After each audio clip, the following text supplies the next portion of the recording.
Ah, there it is. Hi. Thank you so much. It's good. Thank you. Well, do you prefer being called Jeff or Jeffrey? Jeff.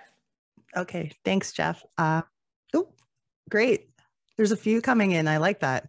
Yeah, I think everybody's going to be on. Oh, that's so awesome.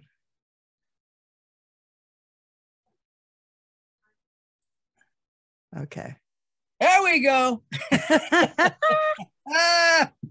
What's going on, girl? Hi. How you doing? Eddie, right? I'm Eddie. Yeah. Nice to meet you. I'm Nice Naomi. to meet you. How you doing? Excellent. Good. I want to make sure before I start, obviously, that everyone's here. Don't want to. Yep. Tony's here. Hello, Tony. Hey, how are you? I'm good. Thank you. All the way from Canada. Oh, yes. Yeah. What is the Canada? What do they say in Canada? Is there like a saying or something in Canada? We have a few choice words being like A at the end of almost any statement. Yeah. Or a boat. A boat. A boot. Okay, people tell me that I say a boot, but I don't hear it. I think I say about. We had a guitar tech. That time you did. He was Canadian, right? He used to say those things. Who is that? Neville. He used to say things. Oh, yeah. Guitar tech. It's Canadian. He did. He did. Neville. Are you all from Cincinnati? Yes. Awesome. Well, except Charlie. We don't live there now. Well, he's from New York. Where's Charlie from? He's from New York? Yes. Yeah. I mean, we're all from Cincinnati, but now I'm in LA. Tony is in Cincinnati still. I'm stuck. In the snow. And Jeff is in Florida. All over. Yeah, we're all spread out. Makes it kind of tough to rehearse. I was going to say, how have you been pulling that off? Can you rehearse remotely? Because I know it's really hard to sync up timing, especially over Zoom. It doesn't seem to work. No, you make it, man. That's it. We record it, and then everybody practices with all the other people. You know, it's on their own from the recording. Yeah. Oh yeah, making it work. Yeah, we've had a little time to figure that out. Yeah, there you go. There it is. I heard it. There you go. I heard it. It's time to figure it out. Oh, I didn't even notice it. See, that's crazy. See? Hey, all right. There you go. You know, we're going to mess with you now, right? We're going to mess with you on all that. As you should, honestly. Do we have any? Are we waiting for any more arrivals? Charlie. He's supposed to be on. He said he was going to be on. Yeah, but he's rushing down. He's up in he's coming back off a gig, I think, or something, right? Isn't he coming from somewhere? He had something to do. It just hit 6:30 now, so that's okay. Yeah, and he's in New York, so everybody's always running. So he's, nobody has a car, so he's probably running down the street as we speak right now. Yeah. Everybody stays in shape in New York. Oh man, you have to. Those subway stairs, man. Oh, I know. Let's see. No, that wasn't him who texted me. I thought Charlie texted me, but no, somebody else. Yeah. See, we could tell you, I mean, it'd be a good podcast story. We could tell you how we all rehearse and how we do all this stuff, So absolutely. I think that's an important thing to put in the podcast, actually, because a lot of bands are probably trying to figure out how to make it work. Remotely, yeah, because nothing syncs up in time. I don't care what they invent. Oh, I mean,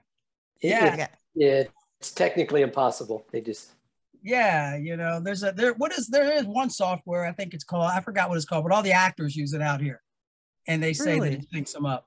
Yeah, but I forgot what it was called. It doesn't matter because it doesn't work anyway. Hi, how are you? Charlie. Hi, Charlie. Thanks for making it. How are you, Naomi? How are you? Thank you so much for having us. Hey, I'm so glad you guys all made this work, that we could all be together in the same room, basically. And I'm virtually.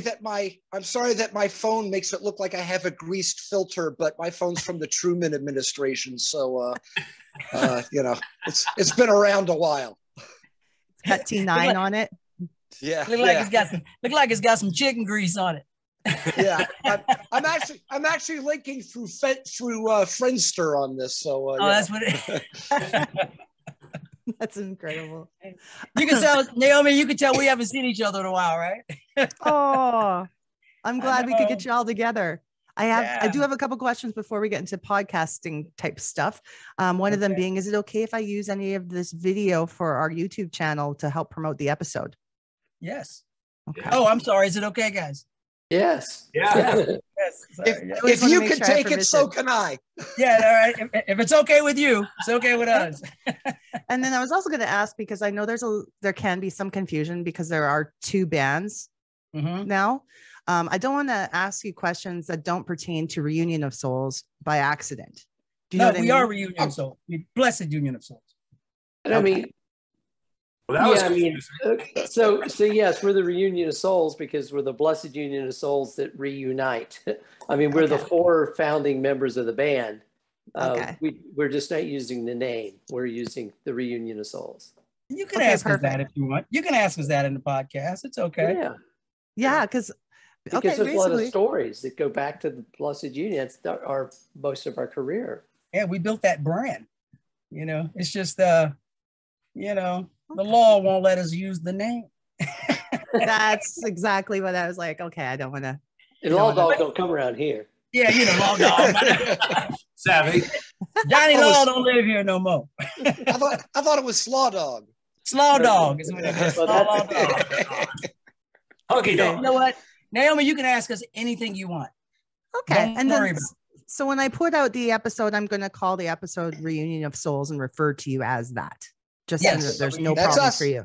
No problems for you. The That way. reunion of souls. You want us to send you a logo? Yeah. I'll send you a Sure. logo. I'll send you Okay. a logo. You know? Well, I want to welcome all of you to the show. It's nice to have every member here included.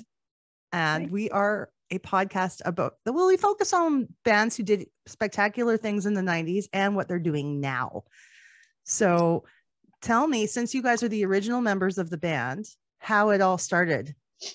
But briefly, because I know you probably had to tell that story a million Briefly? times. Well, briefly, then maybe I shouldn't tell it. I know. Tony's got. Go for it. Go for it. Charlie gets really in depth. Basically, what it was, Jeff and I were in a band called Slam. I was a singer, drummer, and he needed a singer. I left to go play with a band called Belle Biv DeVoe. And he needed a singer, and I introduced him to Elliot. And that's how the band kind of started. And then when they started recording, Charlie was in New York, but he was coming in doing all the keyboard work. And then when it was time to tour, we finally put the band together. We brought Tony in, and boom, we took off. Now, That's Eddie, the short story. And CP Man, was- that is the Reader's Digest version, man. No, that's a It's clip notes. beautifully condensed. and CP was the associate producer as well. Yes, Fantastic. yes. Now, Eddie, from what I understand, you were the drummer, but now you're the vocalist, correct? Yes. He was the always the vocalist. I was, too. yeah. Yeah, I mean, he always was a lead singer. We just had him singing backup most of the time. Every now and then he would sing lead. Yeah. The thing was, I Yeah. mean, when I was with Jeff in his first band, I was the singer. I always played drums. Elliot and I were in another band where he was my keyboard player and I was the lead singer. And then when we put this together, you know, Jeff and Elliot started working on, Charlie and Elliot started working on the record. And when the record was done, the single that came out was I Believe. And that was Elliot's voice. So we're like, okay, well, now he's the singer. Let's go. You know, and that's kind of, yeah, you know, so, and that's what they're working on. Cause I was in LA. I think I was playing with Sheila E. at the time. So I was her drummer. By the way, I have to interrupt him to say this all the time because I'm a drummer as well. Yes. Naomi, do you know how good a drummer you have to be Sheila E.'s drummer? I mentally just went, wait a second. Yeah. Sheila E.'s drummer? Yeah. Do you know That's how incredible. good you have to be? You know, and you know what I know. Sheila would do? She would come to rehearsals and she would go, she wouldn't give me a chart, nothing. You know? Oh, she was Rick Derringer, was she? Yeah, she would give me either a CD or a cassette, and she would say, "Learn this." Okay, and that was before lunch, so I had to learn it so that when we came back in after lunch, I better have it down. you know, so Oh. I had it down, you know. But the thing with Sheila was, you know, those drum machines, the MPC 60 drum machines, you know, that Prince used a lot, the Lynn, he used a lot of these machines to play those loops underneath her song. Well, it was my job not only to play drums, but to start and stop the drum machine. I was like, Sheila, can you give me like a foot pedal? Because my hands are busy right now. She said, no, just reach over and start it and stop it. And she said, but make sure you start it and stop at the same time we start and stop playing. I was like, okay. That trick. Yeah. And the best part about it was, you know, there's a little screen and there's a little backlight so you can see, you know, what song you're turning it to. The light was broke. I was like, can we maybe get the light fixed?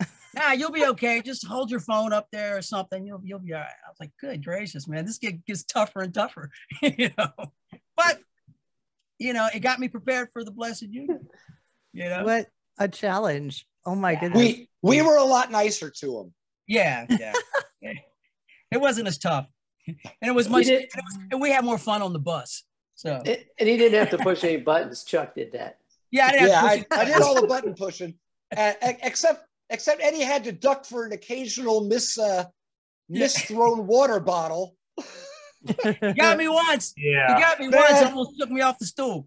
I threw a water bottle just up in the air, and it landed right on his head, and it was full. And it wasn't like a little. It was.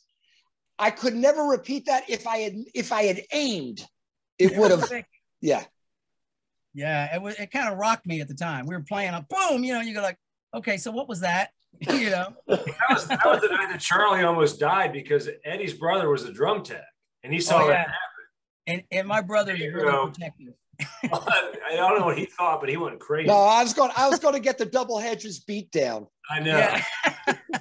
Hey, like Blessed Union of WTE.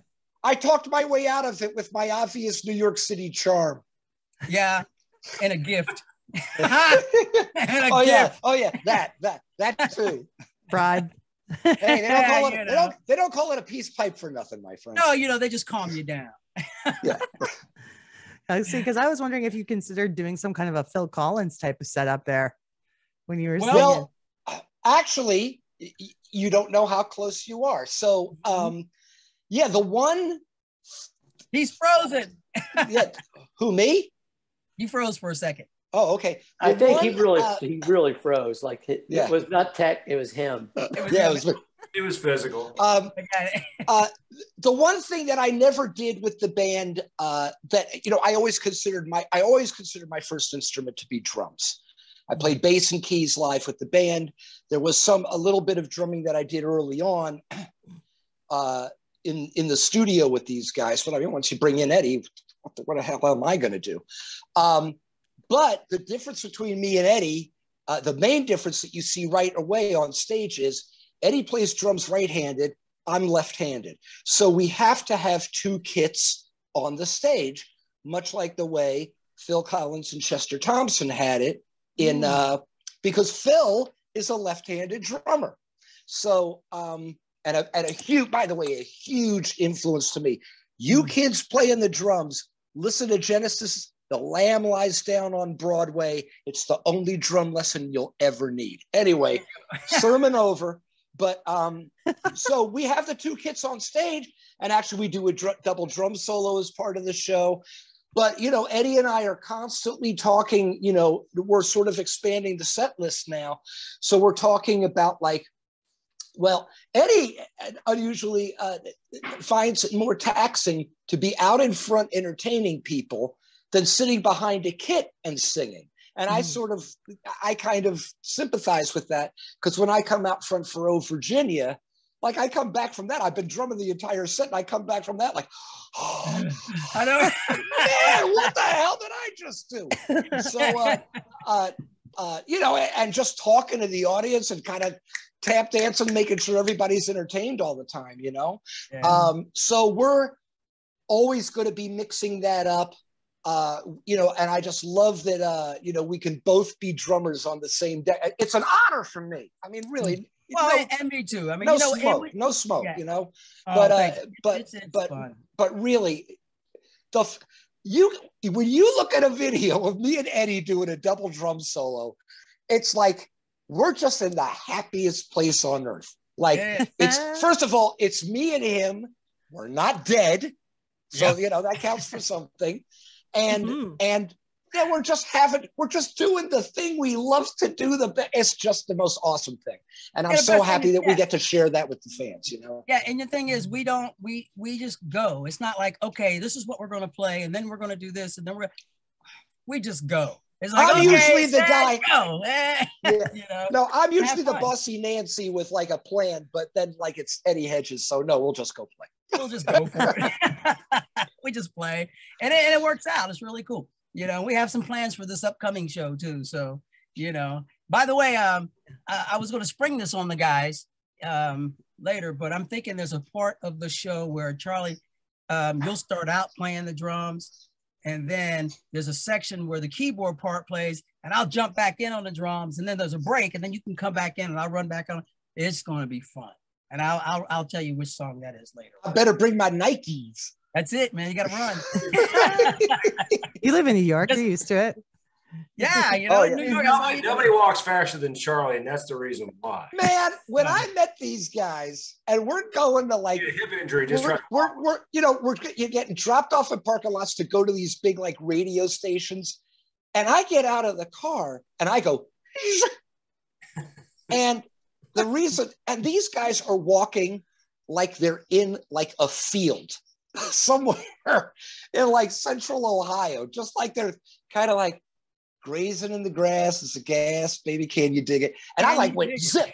And they used to think like their first impression of that was, look at that douche, like, walking ahead of everybody else. And I had to explain to them that when I lived in New York in the mid to late 70s, 76, 78, 79, man, you look at the history of that city, and I was a skinny little punk rocker with like the purple, straight up, buzz cut, the whole thing. Yeah. And you had to walk fast. My apartment was right in the middle between the walk down to CBGB's and up to Max's Kansas City, which were like the two legendary clubs. And man, it wasn't Indian Hills. Let me just tell you that. Yeah, it was a little busy. Yeah, a little busy. It was a little busy. You kind of had to walk fast. There was some fellas out there with hobbies. That's right. Yeah. Oh, jeez. Yeah, it's yeah. So and they could pick out the boys from Ohio. They could pick them out. Yeah. Oh yeah. But it was funny. Like we were constantly asked, just because people don't do any research in the band, and they say, well, I'm looking at this band, so let me ask them this question. So we, especially in the early days, we were asked like if there was some weird ass cultural deal being an interracial band, and we'd all just start laughing because the four of these guys would go, hell no, it's that guy. Because they were so, and my mom grew up, Yellow Springs is about 50 miles north of Cincy? Yeah, not too far, yeah. My mom grew up like 50 miles north of Cincinnati. I had been out there all the time, so I knew the vibe out there growing up. It wasn't like total culture shock, but that was it. I mean, we used to tell them it's the difference between the Cincinnati Reds and the New York Mets. Those were kind of fighting words. We yeah. That alone. Yeah, we could. Bud Harrelson and Pete Rose's name were not allowed on the bus. Nah. We did get autographs though. We did. Yeah, we did get their autographs. So, but it was fun. It was definitely fun. No kidding. Well, I can imagine that when I Believe hit the charts, there must have been a huge amount of excitement around it. And now you were mentioning to me earlier that although Eddie is the singer of the band, Elliot had the vocals on that song. Is that correct? Yeah. Back when we were, when we were Blessed Union of Souls, then, because I Believe came out first, then we thought, okay, we can't confuse the audience. Elliot's the singer. We'll just leave it that way. And that's how we toured for a long time, and then later on when the thing started everybody kind of started doing other things, then we came back together, and we built that whole brand of Blessed Union of Souls, like I said, and we're still together, so we're still going out doing dates. It's just that now, I'm singing a lot. I mean, we're all singing still, but I'm doing all the lead stuff, and we're just trying to keep it interesting because I do a lot. I sing from the kit, and then I'll go out front and sing, and Charlie takes over. We just bounce back and forth, but we still have a lot of fun doing it. Everyone in the band's so like multi-talented and able to play all these different parts and instruments. It's really nice. Well, I can only do two. I can play drums and sing. Yeah, that's about it. Really, it came.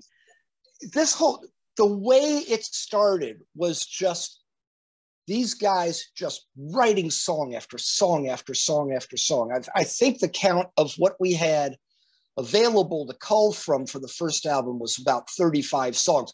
And when I say 35 songs, I'm talking about the ones that we finished. I'm not talking about like, oh, that's kind of an idea. I don't know if it counts as a song, So we had 35 finished songs, not finished for an album, but, completely fully demoed out. Mm-hmm. And when you're doing things at that pace, a guy walks in, hey, can you play guitar? Or like a guy walks in, like, can you do a percussion? Just like, you got to get the thing documented and done. So, we presented ourselves as a band with guys with roles, because again, you just don't want to confuse the audience. But the collective creative teamwork that was constantly going on in the studio was always in flux, which is one way to just keep things fresh. Where you're not constantly remaking your first album. Which is important. At least in my opinion. Yeah, no, that's it. It's true. Everybody kind of turned out to be like utility guys. I mean, everybody in the band does more than one thing. And when I entered the band, I was just a bass player. And at one point, when we released our second record, we had so many guitar tracks, and Charlie's a great bass player. They're like, well, Tony, you got to play guitar now. So I had to figure that one out. I actually became pretty good at it. And then I wanted to play in a little bit of keys, I think, on Leonardo Live. And just, everybody was able to do other things. Everybody was great at the one thing they did, but they became, everybody became stronger at other things that they were kind of good at. And that I think we were all utility players, all of us. Yeah. Very handy. And this show coming up on July 3rd, we're going to have to do a little bit more of that. So Naomi, I'm springing this on the guys right now. They don't even know. So. I'm liking that you're discussing the show with them for the first time. For the first time. Yeah. So we're definitely going to talk about July 3rd then. I wanted to, I'll get there. But first I wanted to say, I felt that I believe, and I know a lot of people were inspired by the fact that it was ahead of its time lyrically, dealing with the subject of interracial relationships. Mm-hmm. How do you think that affected music at that time and compared to now? Does the song have the same effect? I think the song still has the same effect. I think that just that everything has just gotten a little bit out there. You know what I mean? It was, when the song came out, it was kind of taboo. Ooh, don't talk about it. I mean, come on, there's been, biracial relationships for years, and, the problem though, is it started to become uncomfortable because people started making it sound uncomfortable. It's really weird how, to me, it's really weird how somebody can start creating division where you weren't thinking about it before. A group of people can kind of come in and kind of start steering people a certain way. Look, musicians, we're all just musicians. You know what I mean? We don't think of, personally, and I don't, and especially none of us, we don't think of it like that. But I know that when it came out, the original writing, we used the N word, and they were pulling that off the radio.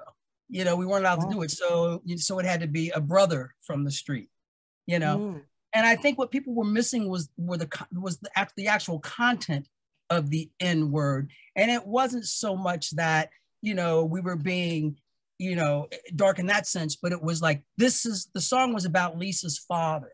And this is how he felt, and so many others did at the time. I don't think that a lot, honestly, I don't think a lot has changed. I don't think a lot has gotten much better. If anything, there's some stuff that's gotten a little bit more twisted. But yeah, I think that's why what we do, we constantly sing about love. Even the new stuff we write about love. And he's not kidding.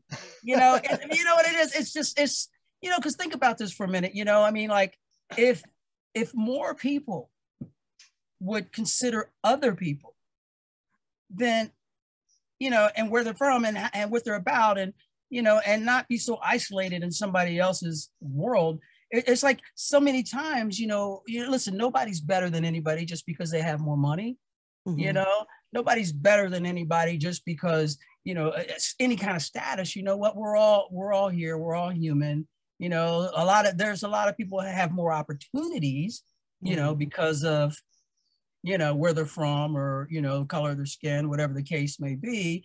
But it doesn't make you any better, So, and that's the approach that we have. That's always the approach that we've had, as a band.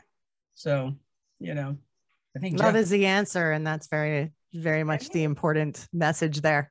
It is. And when you think about it, think about that. It truly is, it's like, when it gets down to the root of it, why do you hate this person? Well, I don't know, because my dad said I should. You know what I mean? I mean, a lot. Listen, hatred is taught. It is. Hatred is taught. So how come we can't teach people to love? That's a lot easier. Yeah. So it doesn't cost anything. All right. Should we check in on Jeff? Yeah, where'd he go? I don't know why he disappeared. He does that. He does that sometimes. He's okay. He's a sneaky guy. He'll be back. Okay. The only thing that I can add to what Eddie said, sort of, only because in the context of your question, because you said, how do you think it changed music? Well, I don't think any of us think we can change music. so kind of does that on its own, but it always comes back around. Jimi Hendrix changed music. I like to tell girls I can play the drums. There's a difference. But I'll tell you, because one of my things is that not only am I sort of the band historian, but I'm very much into the history of especially rock and roll, but of the music business as a whole. I mean, and once we had these opportunities, man, I just soaked it in and really tried to know everything about what was going on. But I'll tell you something interesting historically. So I Believe comes out in 1995, and it's about what it's about. Well, I start thinking back about what other songs in like maybe since the 60s have charted that have been about this subject matter. And I realized there were two. One was in 1967. It was a song called Society's Child by Janice Ian. It actually won Grammys, and it was produced by Shadow Morton, who produced the Shangri-Las. So the best thing about it is, not only is this a social slap in the face for 1967, but it sounds like the Shangri-Las. So it's totally awesome. And then cool. I don't know, you might remember a band from down the road in Jersey, a band called Stories, I believe in 1973 or 1974, put out a single called The Ballad of Brother Louie. And that was, I don't know if I can sing things and you'll get snapped for the royalties, but Louie, Louie, Louie, Louie. It was sort of a play on Louie Louie, but it was the song about this guy. Yeah. That was a gigantic hit. And do you know why I heard it though? Because Bon Jovi covered it in 1991. Well, it's their backyard. That's where those guys, it's the original, all this Bruce, I mean, hats off to him, but Stories was like the original Jersey Shore sound. I know a lot of those guys. I've been very lucky to meet a lot of them, play with some of them, but so that was Stories. Nothing in the 80s. And well, here was another big one though. There was another big one. Sly and Family Stone had Everyday People. Mm-hmm. And that, but it wasn't a song just about that relationship, you know? I mean, it was about different genres, different people coming together. Right, you know? right. That's kind of a, you know, still in that sense. But what I thought was interesting was I can't really name a song like that in the 80s. I can't. Yeah. Yeah. And then little old us come along in 1995 with this thing. Now, not only does it go number one, and yes, I'm bragging here, folks, so put up with me. It was the sixth, as in sixth, most played song on American radio in 1995, and that's what that dang song was about. Mm-hmm. And another thing I think is I believe it actually had more spins than "Kiss from a Rose" by Seal. If I remember. Wow. Yeah. Know, so but somebody at the label, and then I'll just stop right there. Yeah, stop. Yeah. Somebody at the label. Well, there's a reason why we call anything my records. Go ahead, Chuck. Anything that goes into the label isn't usually a good conversation. Yeah, I know, right? Yeah. There's 1,000 stories to start with that sentence. Anything I've learned from this podcast is that the record label, the devil. Yeah. You know, let me just say this. Let me just say this. Satan, at least from the materials that I've read on him, is a lot more motivated than your average record label. So I'm just saying that, you know. Well, he had an ego too. So there you go. Yeah. There you go. So, you know what? Listen, his ego got him kicked out though. So you know, there you go. Yeah, you know what doesn't slow Satan down? He doesn't have A&R men. He just has he hosts A&R men, but they're not working for him. No. But minions. He called them minions. But Naomi, I will tell you this, and this is sort of universal. This doesn't really have to do with, you know, and it's kind of my personal take. I think these guys will agree with me. You know, we got the opportunity to make hit records. We went and made some hit records, and your life gets really nutty when that happens.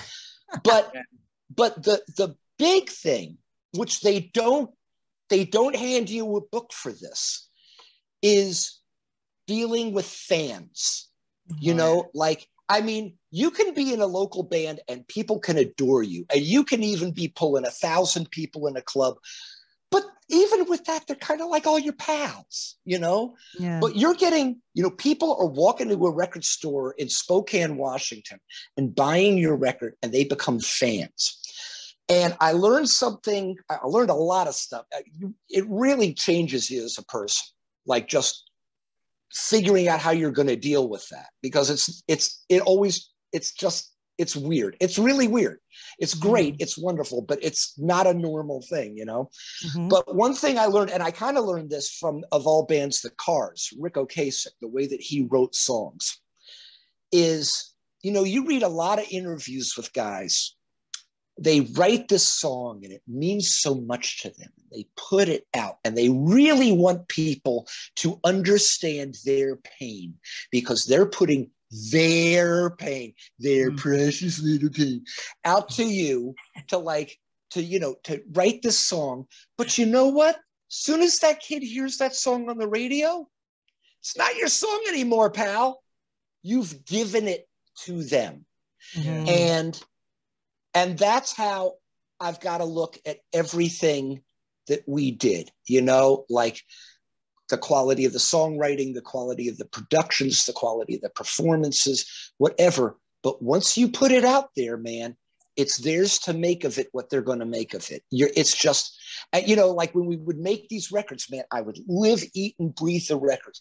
And we do the mixes, you know, and I'm just in it. And then we go get it mastered, and I listen to the master. Listen to these masters, and I listened to the masters once just to make sure there was nothing I hated. And then I'd wait to hear it, because you know, the station in Cincinnati was very friendly to us and really helped make us the band that we are. And so they would start banging the record right away. And I would listen to that in a car, you know, just hear what it sounded like being broadcast and receiving that on a car system. And after that, I was done with it. I mean, we would be playing that song live and promoting it. I had no interest in listening to that record again. I'm just like, you move on. You've given it. You've given it to your fans, and you know, and make a damn good show out of it now, you know. Yeah. But the key was always, you know what? But the key was always to play the song the way the song was recorded, because some bands, we remember the time we did the show with Bruce Hornsby. Oh man, that's just the way it is. Do you see? Do you see the Home Alone face I'm making here? I know, right? He was well. Like, Bruce had been partaking a little bit, I think. I was like, dude, what is he playing? And then he's like all over the place. Then all of a sudden you hear, Eddie, that's just the way it is. I was like, no, it isn't. Eddie, that ain't how it is. It's not the way it is. He was playing bebop. Yeah. But then, you know what? I mean, now here's another one. The guys from the Rembrandts, you know, Danny and Phil. I mean, Phil was like, he didn't even like the song. I was like, Phil, he says, I hate playing this song every night. I'm like, dude, you'll retire off of this song. It's the Friends theme song. They're going to play forever. You don't have to worry about it, you know? Yep. And Naomi, I love those guys, but do you know what, man, do you know what they did? So this is the first band that we're on tour with, and we're opening up for the Rembrandts, right? And the Friends theme is just knocking it out of the park. They hated that song. So, and by the way, the two guys they had as a rhythm section were the best you could get. The nicest guys, and I mean, I'm telling you, A-list doesn't cover it. These guys, the dudes that they had. And so they would come out, they would play 3 songs, and they'd play I'll Be There For You, and then they continue on their set. Now, these guys thought, now this is my heart, the band XTC. Yeah. And these guys thought they were the American XTC. And I got to say, a lot of their other material sounded like the American XTC, which I wasn't hating, but they played I'll Be There For You 4th. And by the end of their set, yeah. Oh. Wow. Yeah. Everyone went to go get a drink and a bathroom break. Well, they only had one other single, right? I mean, they had The Way It Is, what baby. was it? It was a pretty. It was like a cool little jam. I remember That's that. just the way it is, baby. I love that song. That was a great song. Which sounded like Squeeze. Yeah. I mean, that was a great song. You know, those guys were wild, though. I think. Well, we got away with it, but we stole a car. Who was it? Was it Danny or Phil? Who was I with when we stole that car?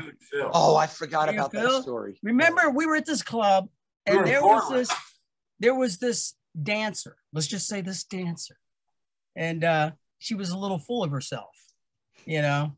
So, but when she came back by the hotel after her dance show, you know, after they put the pole away. She came back to the hotel, and she was just snotty, and she left her car running in front of the hotel. And we looked at it and went, okay. So we just jumped in and took off. We almost got to get arrested for that. We almost got to Canada. You know, because we were just driving, and we were like, and then all of a sudden we were like, I mean, the bridge was right up there. We were, where were we? We were in. Were we in Portland or somewhere? We were almost in Canada. Yeah. We were somewhere. Yeah. And we were like, we were going to go across the bridge. I was like, wait a second. What time is lobby call for you guys? You know, we're like, we got to be on the bus at 6 a.m. It was like 4, you know. Like, I think we should probably turn around so we don't get left. Yeah. I've been left before, so it's not a good thing. You know, I got left in Pennsylvania once. So, you know, I got off the bus to use the bathroom, and I didn't put my hat in the seat. There's a rule. When you get off the bus, you know, you have to put your hat in the driver's seat, so he knows that you're not back yet. Okay. I just, you know, it was, I don't know, sometime 5 a.m. or something. The bus stopped the fuel, and I had to use the bathroom, and I ran in real quick, didn't take my hat off. I came back, and I saw the bus. It was unbelievable. I was like, and it was a Sunday. The office was closed. Remember that? I was like, oh man. And I went back in, and I called the office. Nobody answered. I called the manager, and he yelled at the bus driver. The bus driver let him have it because it wasn't his fault. Mm-hmm. And I was like, oh well. So I went back into the truckers lounge, and I sat down and watched some Eddie Murphy movie or something, Metro or something. I just sat there and waited. I was like, I know they got to come back and get me, you know. So how far did they make it? Cleveland, right? Did you guys get to Cleveland or something? We were literally driving, on Route 8090 through downtown Cleveland when we got the call. And the gig was in Cleveland, right? Actually, I just spoke to Bobby the other day, so I got Bobby's our driver. He was the bus driver. Bobby was our driver. He was basically the sixth blessed union, Yeah. And he was so family. His family, and these Nashville bus drivers, man, they got a saying for everything, and most of them I can't say on your podcast. Right. But yeah, so he was driving, and this is early in the morning. I mean, we stranded Eddie. It was still nighttime, I believe. Yeah. And the sun had just risen. Bobby gets this call from our office, and we had, I'm going to be kind. We had this guy working in our office, and he was an effing moron. All right. So he called, anyway, so he calls up Bobby, and he goes, Bobby, you left Eddie at the last truck stop you stopped at, and it's your fault. You know what? You never said it's your fault to Bobby Edwards, even when it was Bobby Edwards' fault. And this one wasn't. I was sitting in the front lounge, and he literally levitated off of his seat. I thought he was going to kick out the front windshield. He got so hopping mad. I thought I was going to have to take over the wheel, and he started calling this guy some choice Southern homilies, and then we had to turn the bus back around and drive 2 hours back and go pick up Eddie, and then got on the bus like bring this. him back. Yeah, I got right in my bunk. I got right in the bunk, closed the curtain. I was like, okay, I'm sorry. Now, Eddie, I don't know if you told. There is actually a term for this. There is a term. Yeah, grease spotting, which means when you walk out of the truck stop, all you see is a grease spot. Yeah, because the bus ain't there. Bus ain't there, but there's a little grease spot where it was. Yeah. So they grease spotted me. That's what it was. Yeah. So, band talk. I was talking to Mark McGrath, Sugar Ray, right? Yeah. And remember, he was talking about somebody was telling him that he had really bad breath. And I was like, yeah, every band has one. If it's either in the band or the crew, there's always somebody with bad breath. So don't feel bad. But but he's like the singer, He's like, you gotta watch that. That's a knock. They usually expect that from the drummer, because that's why they keep that's why they keep him behind all that furniture. Yeah. When you see the plexiglass guard, there's a Let me tell you something, man. I've had the plexiglass foisted on me in a number of occasions. The most insulting one of my other gigs that I've held on for a long time. You probably know the comedic actor Dennis Leary, right? Yes. Yeah. So I'm his musical director, and I've known Dennis since he was 18. And in that band, I'm the drummer as well. He lets me lead a 10-piece band because, as I like to say, when I'm spending other people's money, I can afford to hire the best. So you have an in-depth knowledge of the song "Asshole." I'm on that song. I'm on that song. I'm the guy doing all the orchestrations and the explosions. So just one of the assholes. A whole group of them. That video, by the way, voted funniest video in the history of MTV. Wow! I didn't know that. And Mike will get this. I always liked Hawaiian Sophie better. Do you remember that rap record? No, Hawaiian Sophie. Yeah, it had like a Hawaiian Steel Breakdown. It was like a one-hit wonder rap record. The video was and also Bismarcky, Just a Friend. That to me is you can't do better. You can't do better than Just a Friend if you're just aiming for dumb laughs. Yeah. But anyway, we do an annual gig up in Boston where we play Boston Garden, do a big comedy show, and it sells it out, and we raise all this money. I mean, millions and millions and millions of dollars for kids with cancer. So with the Cam Neely Foundation, Cam, president of the Bruins, I got to say all this. So anyway, they started putting plexiglass in front of me. I'm at Boston Garden. Apparently, that's how loud I drum. Ooh. And he hits pretty hard. Hit pretty hard. He does it hard. Man,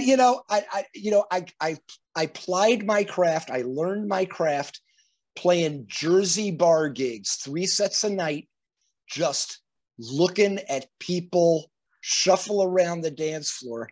And Eddie will tell you this as a drummer, like you're coming up and you're playing these gigs and you're kind of learning like what a drummer actually does in a band. But, all you're seeing is people's behinds because everybody's standing in front of you, the other fellas in the band. So, and they're not really turning around at you to go, hey, dude, get down. It's just like they're up there doing their show, right? Yeah. So you start watching the audience. Eddie, tell me if I'm wrong.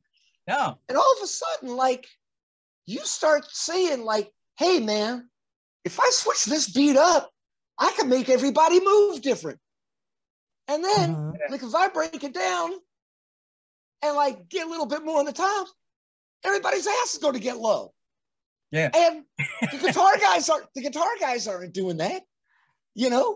The bass player might be assisting me in doing that, but I'm like a 17-year-old kid, and all of a sudden I realize I can boss 100 people around just by like changing the groove, just by changing the groove. And man, that is when it's just a lesson in music. And the other thing that I think Eddie will agree with me with is, as gigs got better, and Eddie and I had both been a little bit on an A-list circuit, him in LA, me in New York. So Eddie was like cream of the crop, R&B, Belle Biv DeVoe, Sheila East, Shanice, Johnny Gill, he's really in that world.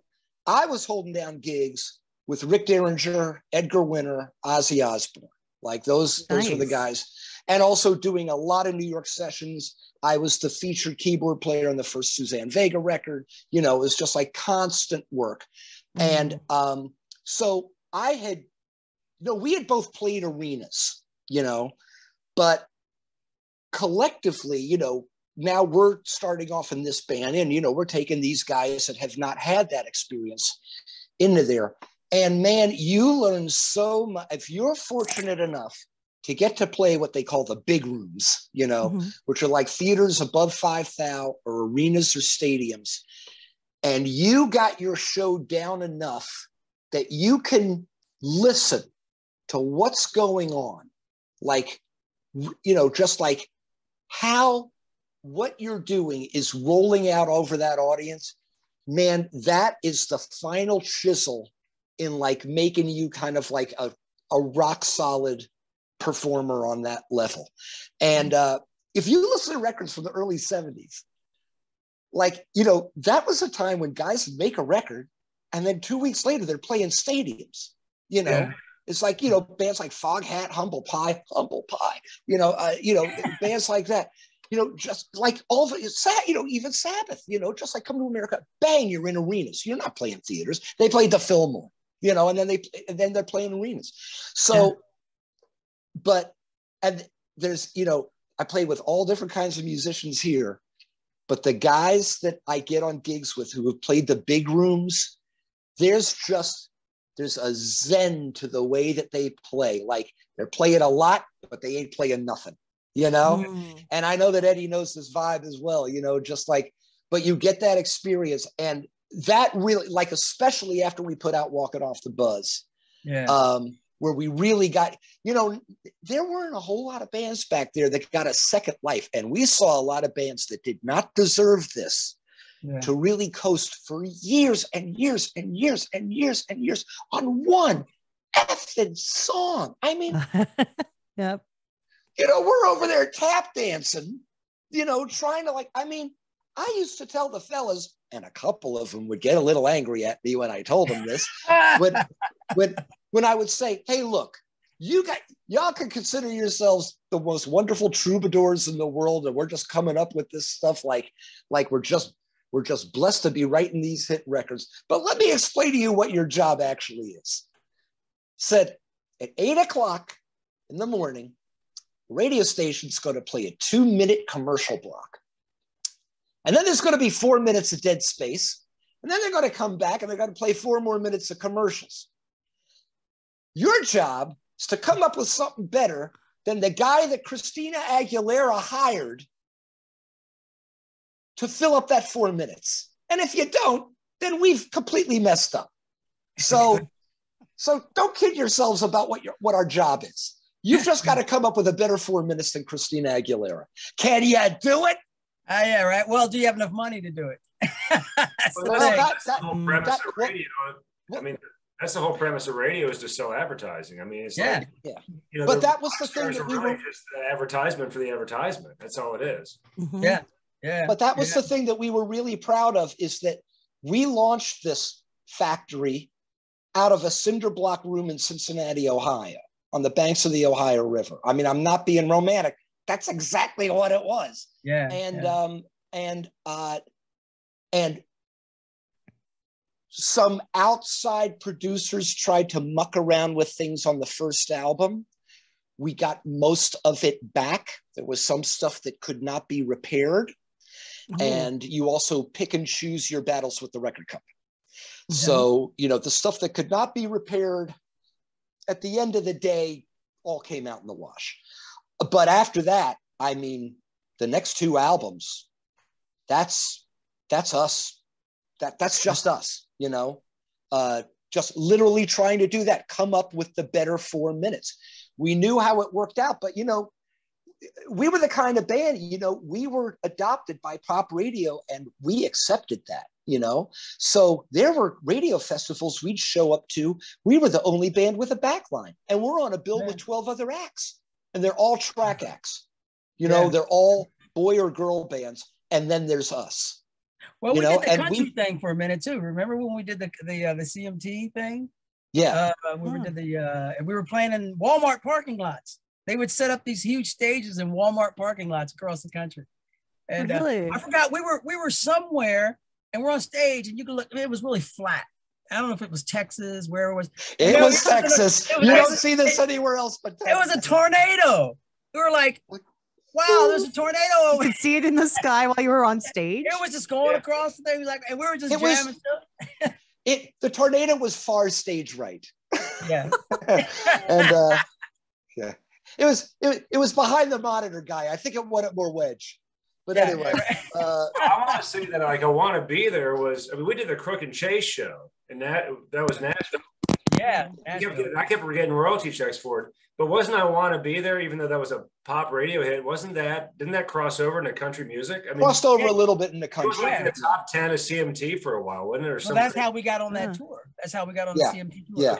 Okay, that makes sense. Because that was all, that was set up through the distribution.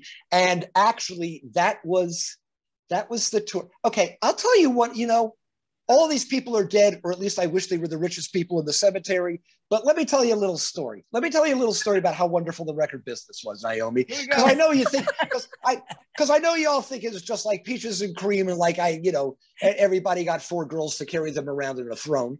But actually, it wasn't really quite like that. And let me tell you a little story about that tour. So we set up this tour right when our second album got released by our original label, EMI, otherwise known as Every Mistake Imaginable.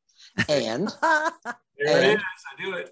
And the way this was going to work out, we went down and did a week in Texas, playing these Walmart parking lots with a portable stage. And it was a big deal because we were the first pop rock band to ever get to do this. Before this, it was all country. So biracial. Yeah. So we broke a couple of interracial. Sorry, not biracial, interracial. Yeah, sorry. Yeah, but you know, we broke a couple of barriers just by the fact that this thing was even planned, right? So we go down and we do Texas the first week because it literally takes you a week to do all of Texas. Yeah. And then we drive back up to Cincinnati and we play by the river, debuting our second album to like 50,000 people showed up at that gig. More, you know, it was pandemonium.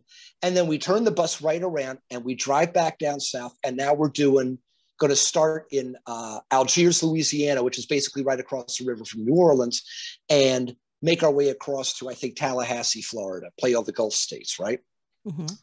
Now, the way this was worked out was the bus that we were on was paid for by a record company, American Express card. All right. So that's an important thing for you to know. And we're not carrying around a rented backline. We're carrying around the gear that the record company didn't buy us this gear. We bought this gear with our money. Also, all right, watch your mic. Don't hit your mic. Oh, sorry. So again, something to remember. All right. So now we get down, and all these gigs were in the afternoon, all daylight, nothing romantic, nothing at night. They're all daylight gigs. So we're down in Algiers, Louisiana. I got a lot of pals down there in New Orleans. A lot of guys came out to see me. And this is back in the day, just to show you what year, this is 1997. Here's a time capsule for you. We had the band cell phone. Yes. Was it a brick or was it a razor flip? Yeah, but I'm telling you, it was one. We had the band cell phone. There were no other cell phones. There was just the band cell phone. Yeah. And I was the last guy, we're using the bus as the dressing room out there in the parking lot in Algiers. And I'm the last guy off the bus. And as I'm leaving, phone's ringing. So I look, and it's our management. I flip it down, and our manager at the time says, "Don't tell any of the guys this until after you're off the stage. But your record label just went out of business. The parent company in England has put EMI US out of business. And right now you don't have a record label." And I said, "Well, that's really interesting since our album's been out a week or less than a week, but I'll let the fellas know after we play." So we play the whole gig, right? And we get back on the bus, and I said, "Guys, this is what's going on, I told them, and then we got back on the phone and got a little bit more. Now, at that, we were assured, and they would have been idiots not to, that we were either going to end up, there were two other labels owned by that company, which were Virgin or Capitol. And we were told we were going to end up on one of those labels. We ended up on Capitol. That's a whole other chazarai. But anyway, all right.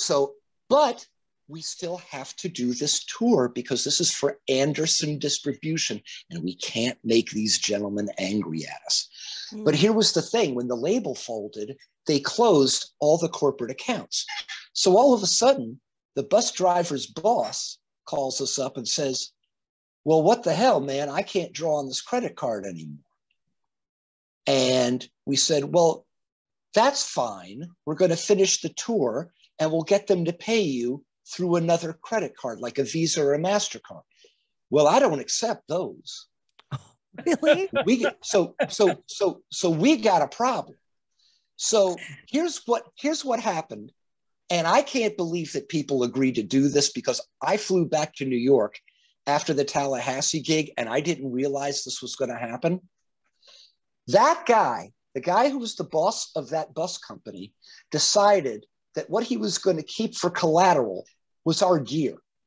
So after they played Tallahassee, he drove the guys back to Cincinnati, but he padlocked the trailer, and he wouldn't let any of the gear off it, wouldn't let the crew take the gear off it, and said he was going to call the cops if they destroyed the lock.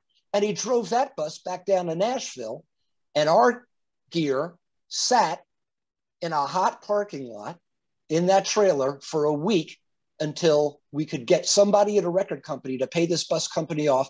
And then we had to send one of our crew guys all the way down to Nashville from Cincinnati in a van to load up all of our gear and drive it back to Cincinnati. Now he says he's going to call the cops, but is it even legal for him to do that? Well, we didn't want that kind of trouble because there was just too much riding on this tour. And we didn't, listen, the political games, that's what I was going to say, politics, man. The political games you had to play. So, the other thing that we're thinking about is, hey, look, we're about to get thrown at Capitol Records. Capitol Records at that time, for all intents and purposes, was an alternative label. All right. They had the Dandy Warhols. They had the Foo Fighters. They had Marcy Playground. And they had a little band called Radiohead. And they didn't have no pop. Now, they were thrilled songs. And I'm not kidding. Like their radio promotion people were ecstatic. And I got to say that kind of in the shadows, they kept 2 songs off that second album, just bubbling, like constant airplay. And especially I Want to Be There. You know, it's interesting. I Want to Be There and Let Me Be the One were really Jeff's songs. And those songs, I think, were our most, they weren't our biggest hits, but a lot of radio guys said they were the most recurrent hits because of the grooves in them. But Jeff's songs really kept us on the radio, even when we were not producing, you know, like between records and stuff. And they really did right for, but that's just a little story about how the record business worked. And yeah, we just didn't want to make any waves because now we're coming in. And here's the thing, when you're foisted on a label, you're nobody's pet project. You know, nobody there has any pride in you. They didn't develop. You're the redheaded stepchild left on the porch where maybe they can ring you out and a couple of dollar bills will come out, you know? And here was the thing, because we're on this alternative label, and especially like the Foos and Radiohead are just kicking it, right? So, you know, it gets to be like these big radio promotion seasons, like like Memorial Day, 4th of July, Labor Day. And then like you get into the Christmas season where every radio station, pop radio station in America is pretty like their Christmas jam, you know? Yeah. We played in December of 1997. We were bounced around the country from coast to coast, playing all of these Christmas jams that they wanted the Foo Fighters or Radiohead to show up. These guys weren't going to show up for a pop station, play for these guys. And we went and played for them. But here's how the record business works, Naomi. They wanted radio. They wanted Radiohead. And Capitol Records said, well, will you keep playing this crossover Radiohead record if we send you Blessed Union of Souls? Yes. Do you think the money that they spent on those plane tickets got charged to Radiohead? Because I found out how much they spent in plane tickets in 1997 dollars, and it was $60,000 just for the month of December. Yeah. And guess who's still paying for that? You. Yeah. Yep. So this is how the record company worked. You know, this is how record companies work. Yeah. Hey, what can you Give do? you everything on a platter, and then you get the bill. Well, you know, Yeah, exactly. It's literally the worst bank loan you ever signed. Yeah. You know, Yeah. it's like, yeah, it's literally like you sign a bank loan to buy a house, and instead the bank tells you how to build the house and what color it needs to be, and who's not allowed to come in. Yeah. And even though right now everybody says, you know, it's the worst thing in the world, you don't want to sign a label. You don't have to sign a label because all these things are available to you now. You got your social media, you got your this. It's a mess now, man. You know, you got Sound Exchange, you got, you know, Songtrust, you got blah, blah, blah, blah. Yeah, but you don't have the money the labels have, nor do you have the connections these guys have. And politically speaking, you know, you don't have enough money to get in that political arena that the labels have. Yeah. So, I mean, you better write a hit. Yeah, you better write a hit that people can grab onto, and because this is the thing, the new record labels are the TikTok influencers anyway. You know, so you got to get an influencer. And the labels will admit labels will admit that to you. Yeah. Just the one good thing that record companies could do, and nobody else has been able to do this. Everybody in the world would know who you are for 1 week. Yeah. And the question would be, hey, jerk, what are you going to do with a week? Yeah. You know, Yeah. I mean, at that point, but you know, when I worked with Ozzy, and listen, I got to say, we had ups and downs with our management, but they did keep us on the radio. And the one lesson I learned from being in Ozzy's band, because I really got on great with Sharon. I just thought, you know, and she really is the powerhouse that she comes on to be. But, you know, we'd be talking about, you know, and she knew I was really in the history of these bands, and especially like all the Sabbath era things. I'm very influenced with that coming up as a kid. And, you know, and I would say like, hey, but whatever happened to like so-and-so? Whatever happened to Savoy Brown? You know, whatever happened to, you know, whatever band it is. And she'd go, Charlie, There's only 3 things you need to know when you ask a question like that. Whatever happened to a band? And the answer is always management, management, management. You know, and it's really That's true. Yeah. That's true. And I gotta, you know, our guys were really adept at keeping us on the radio. In a certain way, it was kind of our undoing because they were always smarter than the radio promotion guys. And their big mistake was they kept telling the radio promotion guys they were smarter. Yeah. You know, don't mess with somebody's ego when they're spinning the record. As Eddie Hedges can preach to you, pride goeth before a fall. Goeth before the fall. That's right. Amen, brother. Oh, these are the kind of experiences that I'm just like, I'm doing this for, to hear these stories. Like, wow, it's incredible. Oh, yeah. Well, we got other stories too, but I can't tell them to you here. No, hey, listen, we can't tell you the story about what was the Germany gig where we started off. They took us out. Now we have to do a gig the next day. The day before, they take us out to these Sotheby auctions, right? So we're doing these Sotheby auctions, but we start early in the morning and they break out the champagne. Now, we're drinking champagne from like 8 o'clock in the morning until they take it to some bar. All I remember was we're in this bar now, and I'm not much of a drinker, so I'm a really, really lightweight, but we've been sipping all day. Mm-hmm. I go, and we were with, was it Collective Soul? Who was the guys we were Collective Soul. Collective Soul, and there was an alternative band. They were from New York. I hated them, and I hated the people in them, but I forgot the name of the band. And they were just the darlings of Darlingville. You know, yeah. But the Collective Soul. So we end up in the club together in this bar, and drinking and partying and drinking, and the next thing I know, I'm out on the bench. I had to get outside and get some air because I'm like, okay, I have never. You know, when the first time you get trashed and you're like, okay, I wasn't trying to get here. You know, I just wanted a little buzz.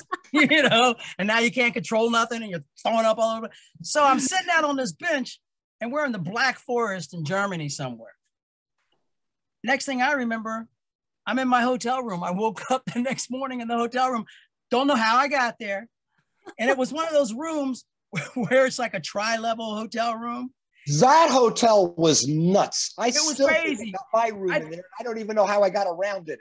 But there was a trail of throw up from my front door all the way up the steps, around, all right up to the bed. I'm like, it was the Hansel and Gretel principle. Eddie needed to find his way back. I find my way back to the front door, follow the puke. But it was it, man. But there were these, and the crazy thing is, I watched the video of the show that we did the next day, and you could just see me sweating liquor. I was just playing drums. I was dying. Yeah, we were dying. This live television show. It was in Baden-Baden, Germany. Yeah, we did Jimi Hendrix, Them Changes. Oh, in the middle we did a drum solo, and I walk behind Eddie, and all I can smell is wine. Yeah. After the show, I'm like, "What was it?" He goes, "That's me." Is this? It was coming out of me. I guess you probably didn't have much of a chance to get food in you either. Oh, no, not much. Hey, you know what? We did. What was it, like 5 countries in 6 days or something like that? Yeah, that was the second promo tour. Wow, yeah, it's nuts. They did give us a little bit of time off in Amsterdam though, so that was kind of weird. Okay, you guys a couple of days off in Amsterdam. But Naomi, when we went over, took the whole band over we did this really short German tour, and it was mostly promo, which we were doing a lot of television. You know, New York City is filled with guys who have had gigs where they go over and do promotion in Germany.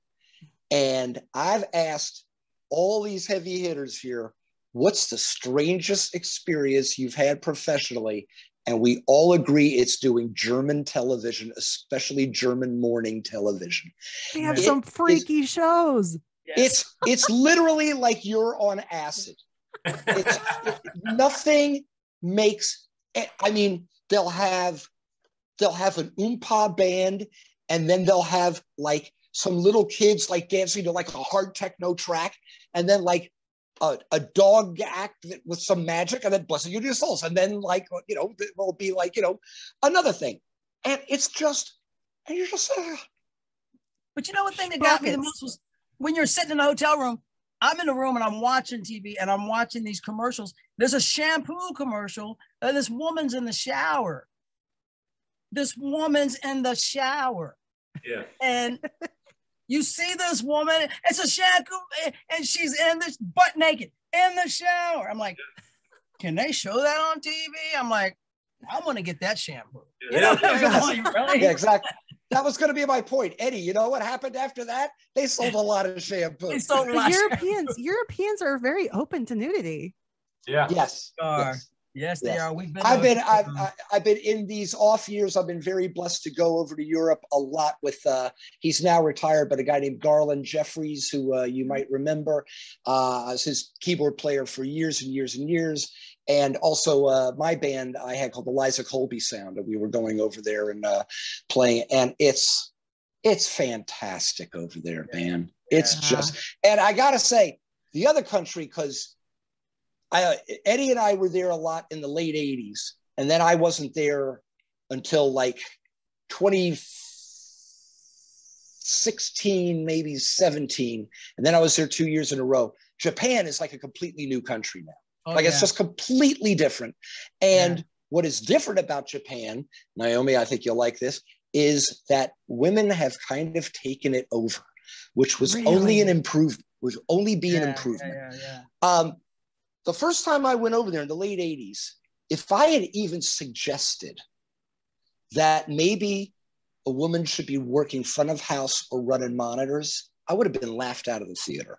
And these last 2 times I've been back, like just everywhere. It's just, it's gotten the whole, it's such a fresh new thing. And man, I'm constantly waffling between what is the cooler place, Berlin or Tokyo. It's like both of those cities are just, and very much for different reasons, and both in their own very different ways. But there's parts of Tokyo that are just like, you just can't believe it.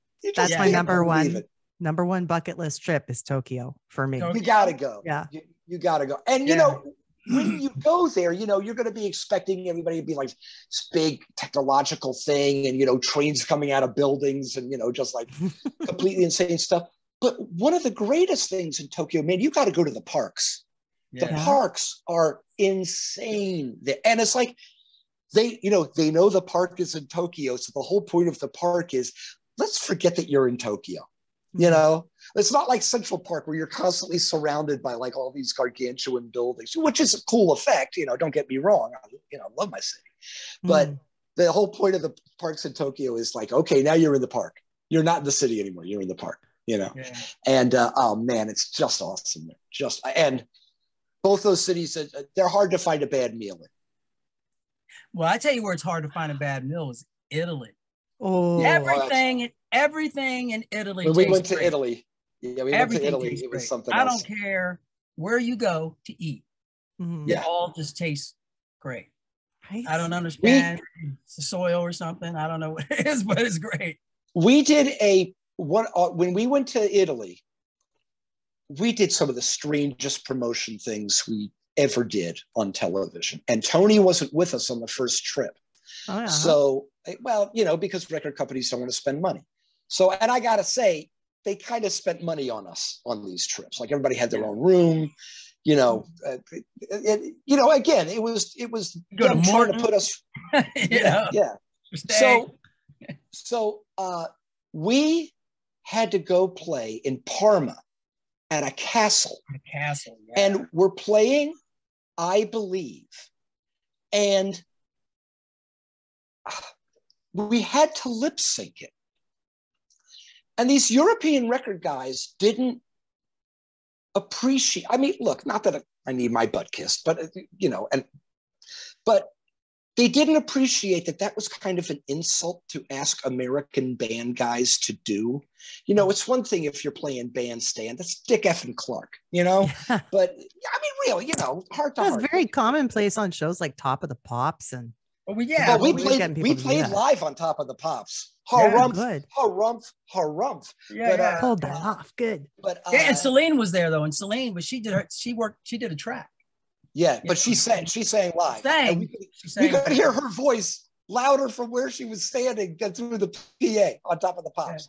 Yeah. I talked to her. I went up to her and talked to her, because I'm a huge Celine fan. I just, so I go, I said, wow, Celine, I'm finally going to go and talk to her. I'm going to say, hey, I really love your voice. You're such a talent. And I go, hi, Celine, I'm Eddie. I'm really, it's great to meet you. I really love your voice. You're such a talent. She goes, and she writes down, thank you. She doesn't say a word. She won't talk, and then she walks off. I was like, well, okay, then. Yeah. I think it's, I'm not sure how many, if it's a full day or two or a certain amount of hours where she will not use her voice before a show. Yeah. She wouldn't. And the thing was, her dressing room, of course, here were the acts that were on the show that night. So it was us, it was Celine, it was Montel Jordan. This is how we do. Yeah, okay. Yeah, wasn't Charles and Eddie on the show too, though? Charles would and I Eddie were on lie the show. to you, honey? Would I lie? Right. And Supergrass. Now, Supergrass, one of my favorite bands of all time from England, and those lads know how to play the rock. Yeah, man. Yeah. So we stayed in the same hotel in Amsterdam. We all had time off. That's right. Yeah. So they put our two dressing rooms were next to each other, and Celine's dressing room is across the hall. So rock bands are rock bands. So it's like, two guys start talking outside the room, and then pretty much like all the band guys are just out in the hallway, and we're all just having a nice chat, about whatever the hell we're talking about. Celine comes out of her dressing room and sees all these rock guys there and just kind of hugs the wall. Goes down the hall. Like she doesn't even want to breathe the same air as us, But yeah, we got our way on that show because we were just playing I Believe, acoustic guitar, digital piano, and singing live, and the shaker, and we just played it live. But on this Italian show, they insisted that we lip sync. And the label guys from Italy, they were the nicest guys in the world. And one of the guys, I think he'd actually gone to the University of Indiana, like spoke perfect English, and sorry, things keep popping up on my phone here. And so I'm talking to the guy and I go, I understand there's technological considerations, and it was raining, so we had to do it in the rain. So it's raining on this piano that I'm piano syncing on, and I go, but it's we're American musicians. We want to come here and play, and we'd rather play this live. And the guy looks at me and he goes, oh, but lip syncing is so much better. And I go, well, why do you say that? And he goes, well, what if you made a mistake? I said, who else are you signing, dude? Yeah. Oh. So, and then that's the magic of it. You find all the beauty in the mistakes. Are you kidding? I know, right? Yeah. Well, not only that, I said, dude, I learned my craft in a state called New Jersey. There's not going to be any damn mistakes. There's no mistakes here. We've done this before. That's true too. Yeah. Wow. Anyway, that was a great gig. How would it be any fun for a musician at all to just be doing the lip sync, the fake plug-in like that? There's no fun in that. Here's what was worse. And this was on the second promo trip. So we're getting bounced around Europe like a Super Bowl. I mean, we're literally like, when you see kids in the mall getting dragged by their moms and they don't know where they are and their coats dragging behind them and they're just like in this sort of like K-hole. That was pretty much us on the second, because we had done something at the Letterman Theater and just got picked up in limos. Kennedy Airport. Okay, you're in Europe. What? Okay, yeah, we're back in Europe. Yeah. So they fly us to Spain. All right. And that's the first time I'd been in Spain. And just for a little history, Spain had really been off limits to the United States while this guy Franco was running it. So it was very recently open to sort of the West and what the West was doing. Or the whole culture, And And the people there are beautiful. The country's beautiful. I've spent a lot of time there in the last 10 years, and it's the best rock fans in the world in Spain right now. Just really appreciating the art form, the whole thing. They're just down with it, you know. But so we go there, and we'll do this television show. First of all, the audience is literally the prettiest girl I've ever seen, except for the one standing next to her, except it was like a room full of like you just didn't know where to look. And when you signed, we were set up on this big island, like it was up in the air, and we're set up on this thing in a circle. And they were coming up to us with like little booklets to sign, and you'd sign them. And these chicks were up front, man. The Spanish girls don't mess around. They'd grab your head. I go, well, the first time that I was just like, oh, sister, what? Whoa. You know? And then just bang, bang, bang. It's just like, so, you know, that's before. So now we're playing. So, you know, they've given us a nice little setup to do, I believe, do our lip syncing, I believe. And I've got one keyboard. We get, and Eddie, I don't know if you remember this. We get halfway through it, stop audio. Yeah. I see all the technical guys are talking. Guys come up to me and say, well, we have a problem. Well, what's the problem? Well, you know, the piano, right? Yeah. Goes, also the strings. I go, well, that's an orchestra, man. That's Cincinnati Symphony Orchestra, which is who it is, by the way. Play on that, you know, that's an orchestra. They go, you have to play the string part. I go, what? What are you talking about? We're getting you another keyboard. And they had this argument with me. They said, now, you know, it was hard enough to play the piano part in that song. And now they want me to play. Those other three guys are crying. They're laughing so hard. And I just look like I'm failing my SATs all over again. You know, it's just like, it's the dumbest thing. And this is happening to me in a room full of 100 of the most beautiful women. And it's, of course, you know, and I had to, I mean, my left hand just looked like I was slapping the keyboard with an octopus, you know, it was the worst.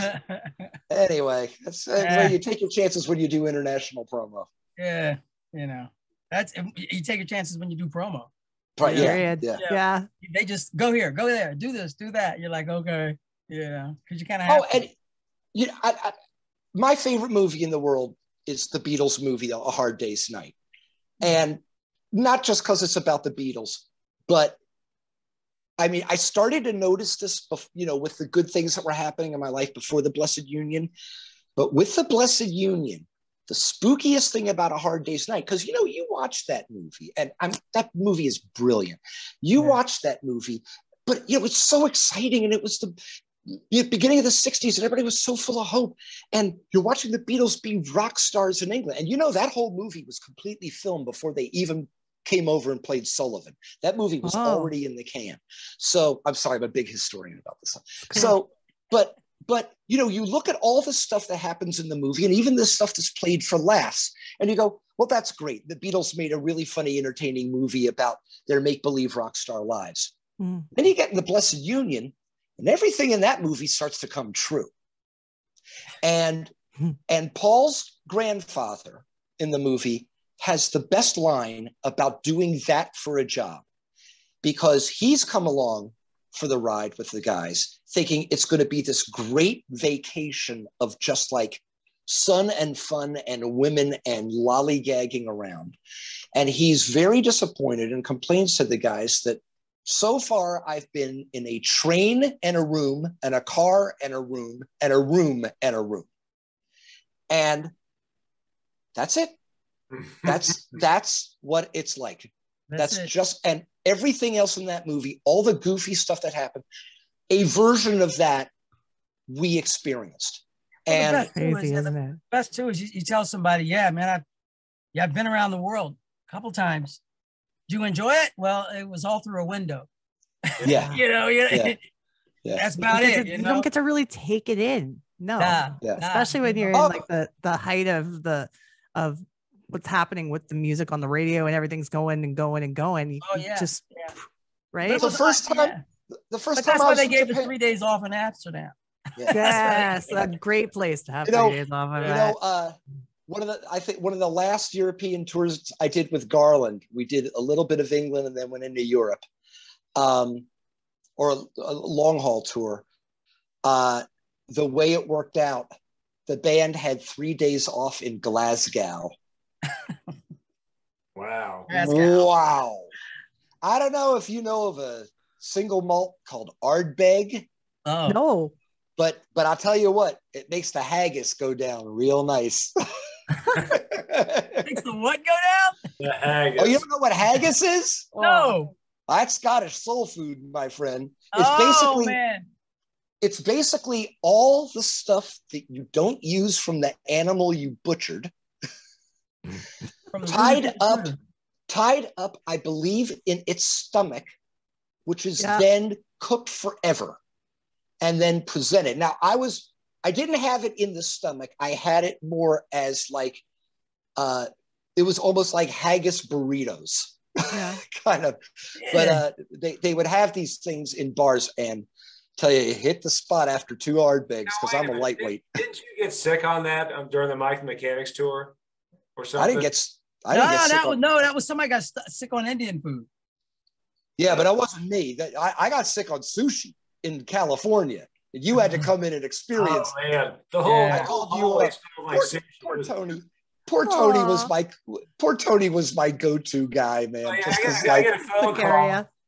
Charlie was trying to get me to go out and do sushi the night before. I get a phone call the next morning, and all I get was, "Man, if you ever owed me anything, you got to do me a favor and get me some saltines and a Gatorade." Yeah, I was in bad shape. Wherever I could find. And we had to fly to Charlie's room. I go to Charlie's room. I like 5 feet from the door. All I can smell is like this foul odor that smelled like fish. Yeah, it was.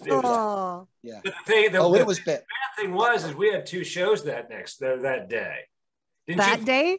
No, not 2 shows. We had to fly back to Dayton and play a show outside Dayton, like in the middle of nowhere. I thought we had like 2 shows there. No, because believe me, I remember every every foot of that trip driving back from wherever we were, because we were like in SoCal, and we had to drive all the way back to LAX to get on that flight back. The 2 shows, that was the day. Remember, we took the bus up from somewhere, Kentucky, went up to Pennsylvania or something, did a show. We hit a Lear and shot over to, was it Oklahoma or somewhere, and then we got back on the jet and shot back over to we took a jet out of Ohio, flew to Oklahoma. We were one of the first bands on a radio fest there, and then flew back to Central PA and played in Pennsylvania. And our little fans, the Jersey Girls, showed up there. Oh yeah. And but you know, the pilots, the first time we were on first of all, I'm here to tell you, I don't care if I come off like an elite rock star snob. Private jets are where it's at. What about the one where we're sitting on the runway in Canada? We're getting ready to go do. That was a prop. Kathy Lee. I know we're going to do Regis and Kathy Lee, and we're sitting there. We're all squeezed in. We had to take one of the seats out of the plane just to make enough room, and we're sitting there. Pilot doesn't show up. Wasn't it like a training pilot or something? It's raining outside. Oh, you know. And I'm like, and I'm sitting on this box. I'm like, what is this box? And I open it up. It's the bar. So I'm pouring drinks. I start pouring drinks. I'm like, if we're gonna go this. You know, I was like, man, we're going to fly to New York so we can get that was a rotten ride to get to. It's like the wings were flapping. Regis and Kathy were really good to us, and it was well worth it. And, you know, they sold a lot of records for us. They were really wonderful to us. We played on that show a lot. But I remember when we took our first Learjet, our first private jet, Elliot was not having it. Like, we almost had to drag him onto the jet. Wasn't having much of anything, though. Yeah. And the thing was, like, on paper, when you spec out these jets, they were literally 4 times safer than any commercial jetliner you could ever get on. Like they had to be. And the way they were serviced, just the regulations around them. I mean, it's a work of art. So, I think it's the turbulence that really scares people because it's going to be a bit louder, I believe, right? But you don't get that on private but you jets. know why? Because private jets, they fly so much higher. They fly higher than commercial airlines. You don't get any turbulence at all. We Really? flew over this insane thunderstorm that was like a psychedelic light show on the way out to Oklahoma, and it was at night, and we're just like, we're looking down at the lightning, and, it was like, wow, and just like, it felt like we were suspended in air. But I hit the pilots. The pilots, obviously saw that like Elliot was just flipping out, right? So we're at this tiny little regional airport where we're taking off from, and in a Learjet's like one of the smallest private jets you can take. It was historically, it was actually, the design was originally designed to be a jet fighter for the Swedish Air Force. I'll bet you guys didn't know that. But anyway, so it's very tight in there. And so we start, we get out to the end of the runway, they fire up the jets, and we start going. And about 5 seconds in, like as soon as because in a plane that small, those jets, I mean, you're going 1,000 miles an hour right away on the ground. It's like the dotted line it's like the dotted line that's on the runway turns into one line. and it's not like you're even in a 737. You're on those little wheels. So I mean, the window you're looking out, you're closer to the ground than if you were standing up, And so everything's going by that fast. And as that happens, one pilot turns to the other and says, "Uh-oh." No. I started dying. I was cracking up. I thought Elliot was going to open the hatch, man. I thought he was going to dive out. I just said, I want these guys to be our pilots every time we can afford to do this. They were funny, man. They were hilarious. Yeah. But you know what? I did remember we were so high. We're so high. We were so high up in the air. You could kind of see the curvature of the earth. It was crazy. It was the craziest thing. I was like, man, we're like in inner space, almost out of space. It was the nuttiest thing. I was like, you're in low Earth orbit, basically. I know. It's like, it's insane. But, again, and I keep pulling it back to this thing, when stuff like that would happen, when, we would get afforded these gifts and blessings. I mean, I just kept thinking, it's a bunch of knuckleheads in a cinder block room, Yeah. I mean, we got to do all that stuff.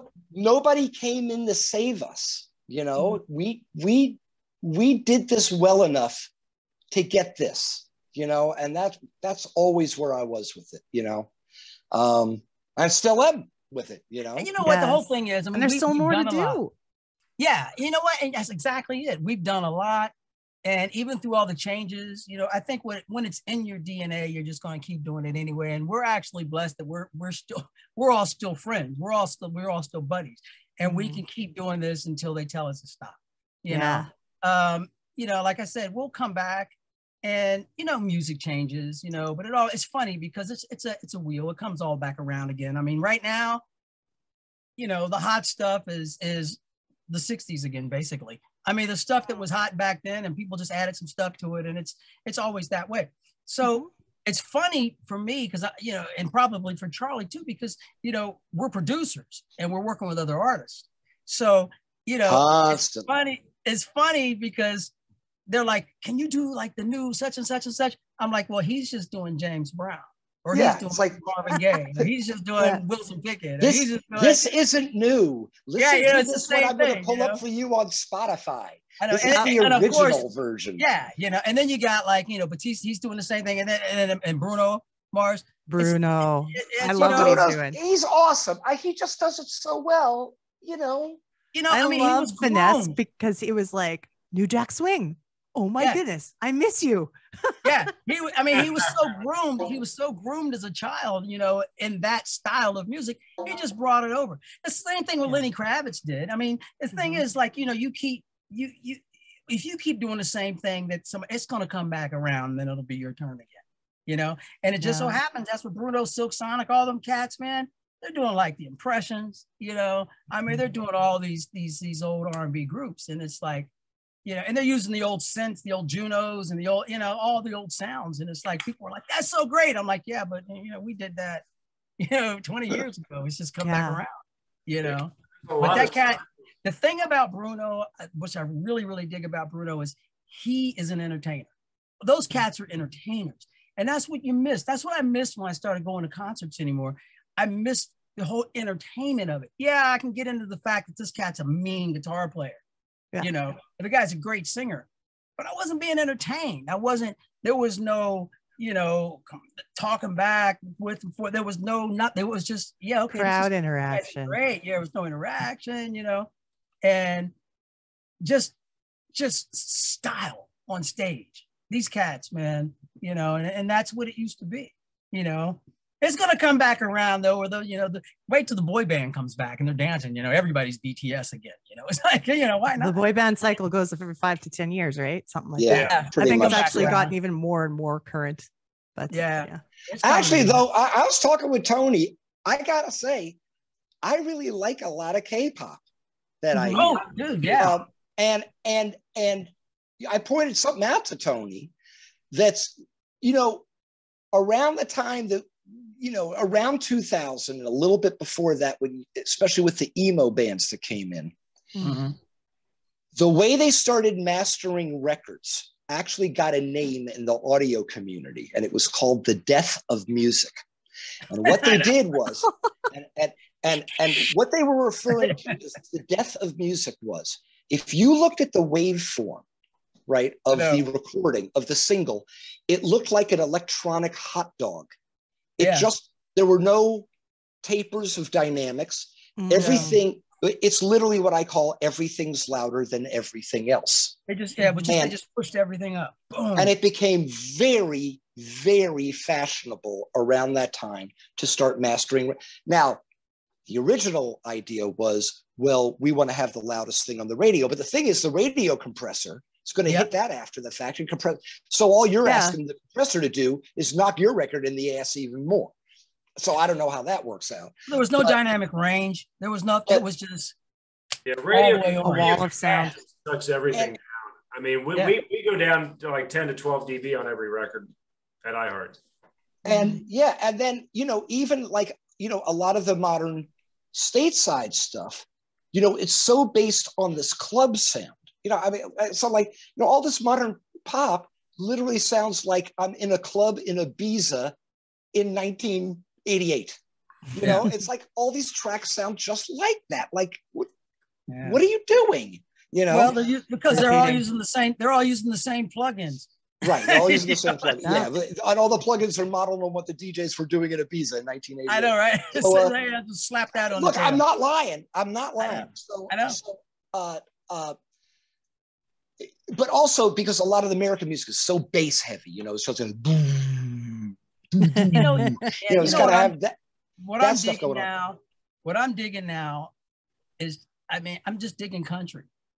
Yeah. I'm really digging country music a lot. I mean, first of all, because I like songs. Real country or pop with fiddles? No, like some real country. Do not get me started, Naomi. Let's not go there. What's that? What she said? I missed it. What was it? She said bro country. I said, do not go there. We'll be here all night. What do you mean? No, hip hop. That's what it was. Hip hop. Remember hip hop? Hip hop, yeah.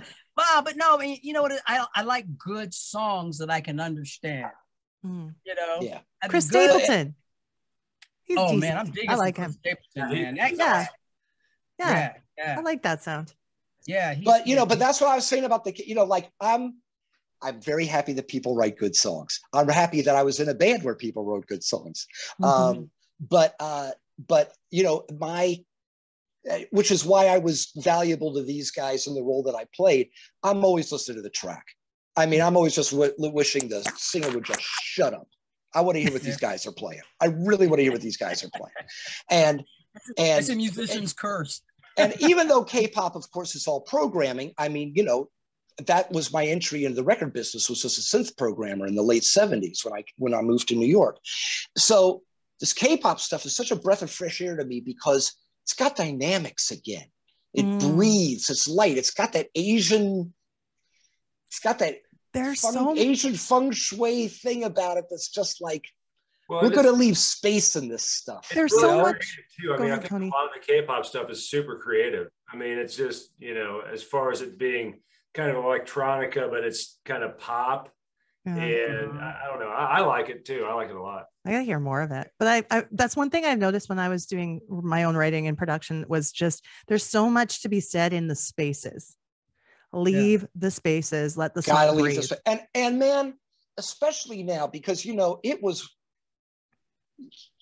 we just didn't. I mean, I knew how lucky I had it being as successful as I was in the New York session scene in the 80s. It was a blessing. And I got there because I knew how to operate synthesizers and get people what they wanted out of these boxes right away. Mm. But, I'm still in there with a bunch of living guys. And some of these guys were the mofos of life, doing dog food commercials with Will Lee, or Steve Gadd on the drum. It's just crazy, like who you're in the studio with. And, but you were in a room with air. Air was in the room. And not only that, you were recording to magnetic tape and you could smack magnetic tape around. And you can't do that. You cannot do that in a computer. And you hear people talking all the time about producing in the box. Like, they've got all these fancy boxes where you can send the sound out just to send it back in, just so like it lived in the analog world for half a second and then like came back. So you hear about this, but man, if you just stop making more tracks and putting more crap on your damn song, maybe you might hear what it. You know why? Because back then we were limited in tracks. We used to limited in tracks. Now you got as many tracks as your computer can run. It's like, and not just limited in tracks, but there were certain things that you had to put on certain tracks. Especially if you were going to like sync up another tape deck to it. So then the track next to that kind of became useless. And then you had to figure out, like, especially if you're doing machine style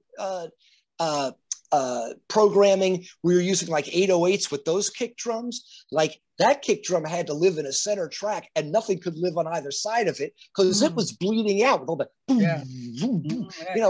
I mean, and it was just, and you'd look at these track sheets. And some of these tracks, like the utility tracks, that thing I have 14 things on it. I know. Like a backing vocal, and then a harmony, the lead track, and then like the synth blast, and then like a psycho stab, And then you'd have to, and then the guy that had to cut all that stuff together, man. That's why there was always so much blow in the studios back then. He'd be like he'd cut the stuff together, he uses razor, he's cutting this, and he'd come over and chop up some bone. And then he come back over there, I'm like, dude, boy. I walk in at 6 in the morning and say, hey, Willie, how you doing? I'm good, man. I'm good. I'm almost done, All kinds of coke residue on those old reels, man. I quote my pal, the comedian Lenny Clark, when I say, I did blow for 11 years. Only one time, but for 11 years. For 11 years. That's nuts. That's nuts. Well. I got to ask you guys. Now we're going to talk about what's coming up. Like, obviously, we're talking about July 3rd. Yes. My birthday, by the way. I'm not going to tell you the number, but the fact that I'm standing up for it is worth the price of admission alone. But we'll have a walker on the side of the stage. That's right, man. A Johnny Walker. Just in case. Johnny Walker. Johnny Walker. I need a Johnny Black on the side of the stage. A couple of them on the rocks. We'll all be standing up on one leg like Captain. Captain Morgan. I go sailing with the captain often. Oh, yeah, all right. We're doing this gig. It's going to be in Mason, Ohio. And, we get to go back to Cincinnati. So it's going to be a blast. It's a free show. Big homecoming show. Yeah, homecoming thing was us and Smash Mouth. We used to play with those cats before. They're great. And we just get to go home and have a good time. We're going to, we put together, like I said, the guys still have, I'm going to send them some changes still that they haven't, I sent you guys, this is the best. This is how we rehearse. Okay. Because we're guys in 4 different states. Yeah. We're all in different states. Jeff's in Florida, Tony's in Cincy, Charlie's in New York. I'm out here in LA. Mm-hmm. So what we do is, we all have home studios and we record our parts. So, and then we put all the stems together, and then everybody's got them. Mm-hmm. So that if we want to be able to take somebody out to practice. For example, like last night, I think, or night before, I sent everybody, you know, like all the songs kind of in a show. So what I'll do is, you know, I'll also make one without my vocal. So, you know, and I'll play drums and I'll sing, you know, for the biggest problem for me is remembering lyrics. I might write a new song right on the spot. You know what I'm saying? You know, I believe, you know, I'm going down in the Willies and I'm going to get me, you know, who knows? You know, I might make something up. But listen, as long as it's grooving, it doesn't matter. As long as it grooves, you know. Elliot did that a lot. And I got to tell you, I saw Peter Gabriel era Genesis a lot. I was really into that band when I was a kid in high school. And Peter Gabriel would like just start doing double talk in some of these things. So they were a wordy band, especially when he was in it. Dude, and he just, you know, that was before the days of the teleprompters down in the wedges. You know, when you could just look down. Oh yeah, the cat chased the dog. Yeah, you know. Yeah, well, we used to watch James Brown rehearse, right? And it was when I was with Bell Biv DeVoe. So what we would do, we would take our break, and we'd be a third encore. So we'd be waiting. That's a rehearsal studio in LA. It's a rehearsal studio in LA. So we'd be out here, and they would say, "Hey, you know, James is coming. James is going to be here at noon." So we'd finish up our rehearsal because we usually have to start around 10, and we'd take a lunch, and we'd hide behind the curtain and wait for James to show up because our rooms were connected. And we had a doorway, we could go in and wait. So we go in and they would say, James he's like 5 minutes away, 5 minutes away. So we wait. So they would say, James is coming. So I'd run outside, I'd look through and I'd see him come out. This big stretch would pull up, right? And keep in mind, the band had been there since 10, his band, 2 drummers, full-blown horn section, 4 female singer dancers, you know, rhythm section, the whole night. They're all there hitting hard, man. They were tight, you know, as we used to say, tight as Dick's Hat Band, you know, tight. So we would get in there, and so James is coming in. The whole band's on point. They're standing there waiting, you know, because now he's coming. I'm looking out, and you see the limo door opens. This woman gets out, redhead, beautiful. Then this blonde gets out, you know, brunette gets out. He's got the whole plethora, you know, these women get, and they stand and they wait by the door for him. And then you see this cane, brown cowboy boot, light blue tracksuit with a stripe, and a black leather coat, brown cowboy hat with a big thing on the front. This cat, I don't know who dressed him, but it was James Brown, you don't say nothing. So he comes in and he's sitting there, the band's on point. He walks up to the mic. You gotta love that. He walks up to the mic and he goes, I don't know how they understood it. We're sitting there and he goes, somebody say, get him, pop, and the band goes, pop, pop, pop, pop, get on up. I'm like, God, you know? And then he goes, punch time, pat, and they hit the one, and the band is just funky, man. They're and he's grooving, and he's saying stuff, and he's calling these cues. I don't know what he's saying, but the band obviously does, you know. And you know, and he's like, he spins around, he throws the mic out, comes back, the guy took his jacket off for him, and he's doing all this business, and he comes back and he goes, I heard hit it and quit it. That's all I heard. But he goes, somebody didn't want to hit it, quit it, pop, pop, pop, pop, pop. He was done. Band's back at point. He stands there. The guy puts his jacket on his shoulders. He left. Now, the band had been there for like 2.5, 3 hours. James came in for 10 minutes. Oh, that's awesome. I was like, man, but never understood a word he said the whole time he was there. You know, he never turns it off. He was like, no. You know, and that was he was rehearsing for the James Brown Living in America special that we did. So we're backstage, and I thought, oh, I'll get to meet James again. You know, I get to talk to him.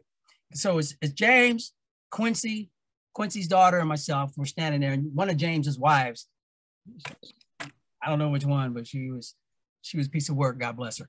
So number 14. She's big, so. I'm watching him talk. I'm trying to listen to James. Still can't understand what he's saying. Apparently, and Quincy's just going, He's just going, yeah, He's just looking at him nodding. I'm like, this cat, man, he had a whole different language. kind of sounded like my uncle, but he was a bad boy. He was a bad boy. People understood him. It was that international funk language, I guess, that Bootsy's got too. So, it's funny. That would be the special too, because I have a reputation here in New York as a teller of stories. Yes. And I'm not going to tell it here because it takes way too long to tell, but I had worked with the late, great Dan Hartman. I was in a band that he produced and really got along with him. It's one of the most talented people I've ever met in this business.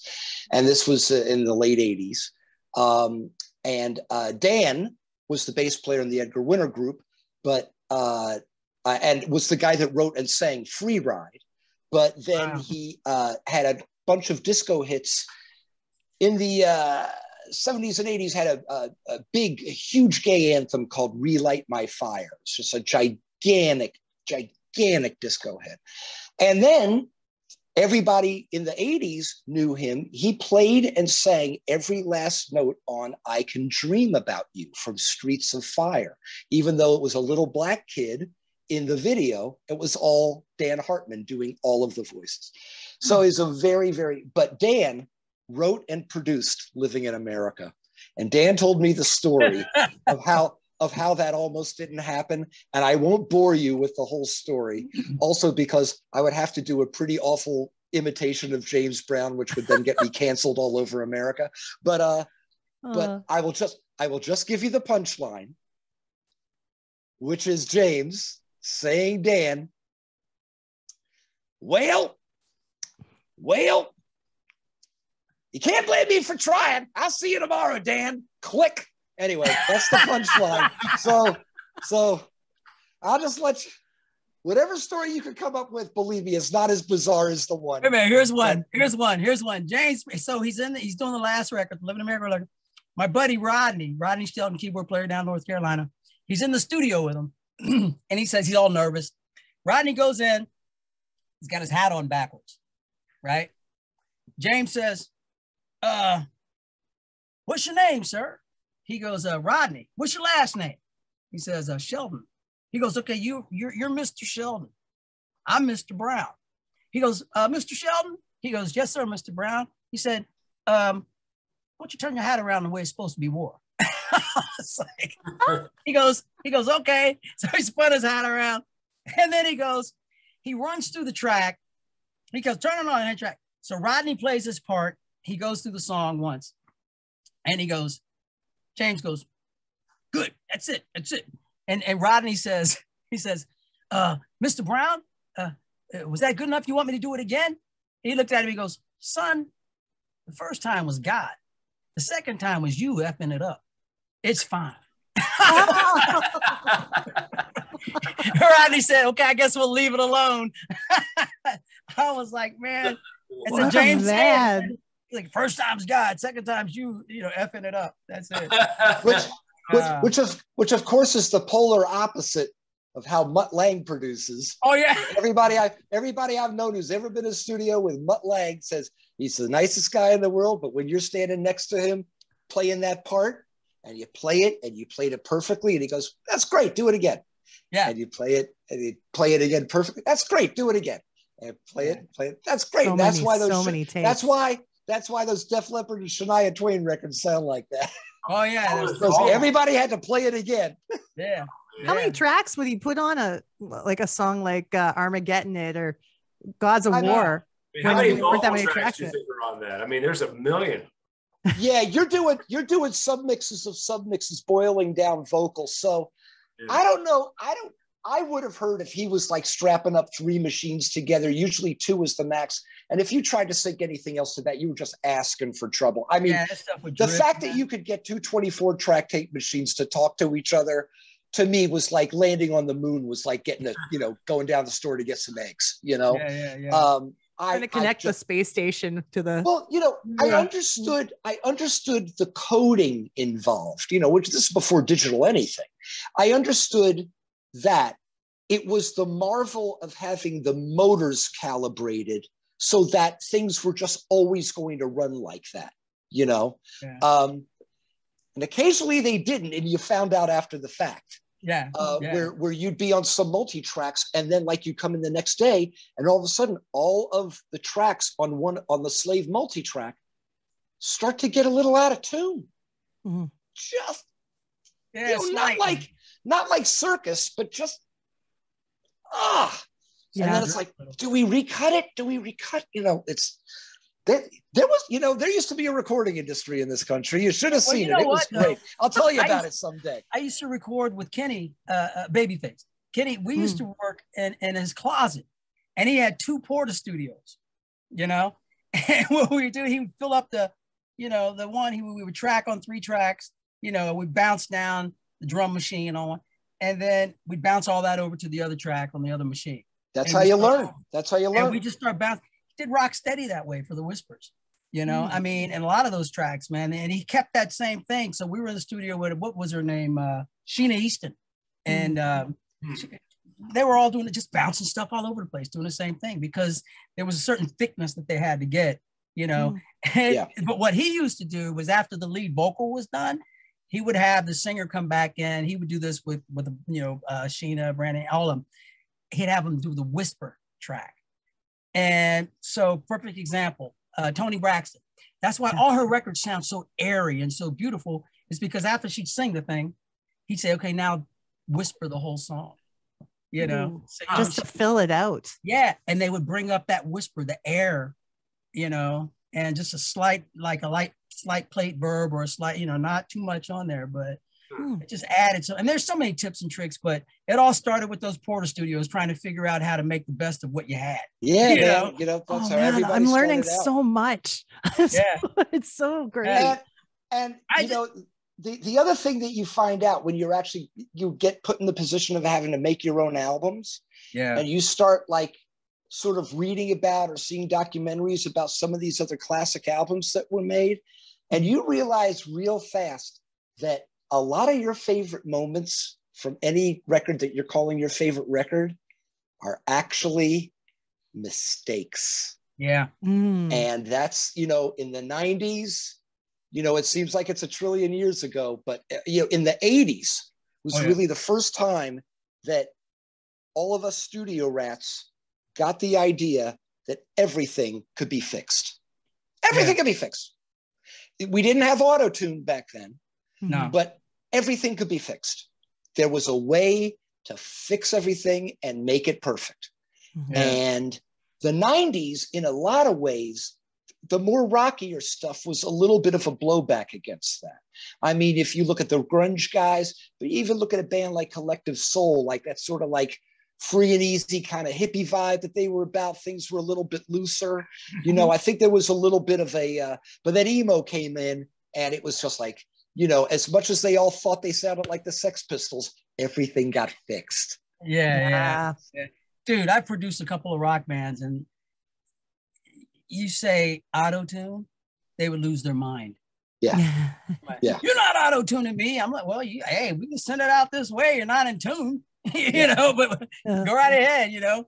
That's my sound. Okay, go right ahead. Yeah. Don't blame it on me. Take my name off of it. You're a regular Johnny Thunders over there. I know. It's like, good Lord, man.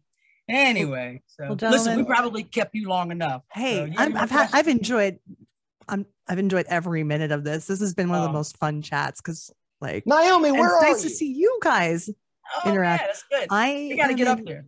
I'm in Edmonton, Alberta, Canada. Oh my goodness. Yeah. Hey, you know what happened to me in Edmonton? What? I got laid. Yes. Sex happens in Edmonton. It was a long time ago, though. It's a long time. I was a little slip of a girl back then. Don't even know. It's like a trip up to Edmonton. It was with Rick Derringer and Edgar Winter. And no way. You know, what can I say? You know, I'd collect it and put it in a bottle and sell it to y'all, but I'm keeping it all for myself. Hey, we kept running into Radiohead in Canada. Remember, I was like, Montreal. We kept running into them. Drunker and skunks. Yeah. They were so drunk, they were literally like statues of Radiohead. It's like Radiohead in the Wax Museum. Yeah, right. Well, wish us luck. We're known for our hockey team, basically, for the Oilers Yes, you because of are. Gretzky, right? So Yes, we're you are. actually in the Although, playoffs right now, and we're doing well. So do you notice that my Rangers do not suck for once this year? I can't believe we beat the Congratulations. Penguins. I can't believe we beat the Penguins. that's a big thing. That's science fiction to me. I mean, I can't believe we're not, I can't believe that we would beat like a girls field hockey team from like a junior high school, although the Rangers have one big thing going for them. And that of course is the New York Knicks. Oh, Yeah. what? So, What? I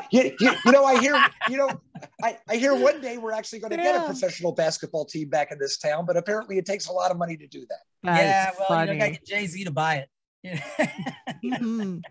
At least the Mets don't suck this year, so Well, that's really my team. That's really the only local sports I follow. Even though I'm in LA, I still keep trying to hang on to the Reds. I tell you what, man, when the Bengals were in and we were out here, I was the only guy at the parties with the Bengals hat. I got so snubbed. And I was mad at the end of the game. I'm like, why would you change your whole strategy at the end of the game? You guys are killing me, man. That was horrible. oh, That was horrible.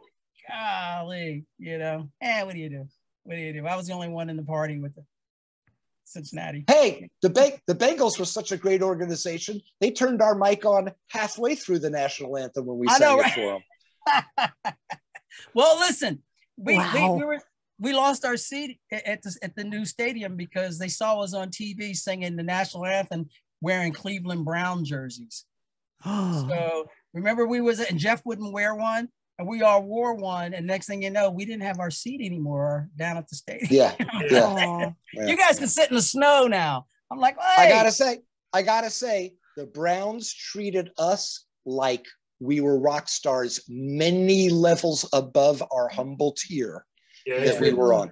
I mean, the day that we sang for them, we had to race in early in the morning from another gig. We got a police escort to the stadium. We got a super ass box to like hang out in. I mean, and those fans out there, I mean, I don't know. And they're also the best music fans in the United States for my money. We get asked all the time, if you could only play one place for the rest of your life, not even something I can think about.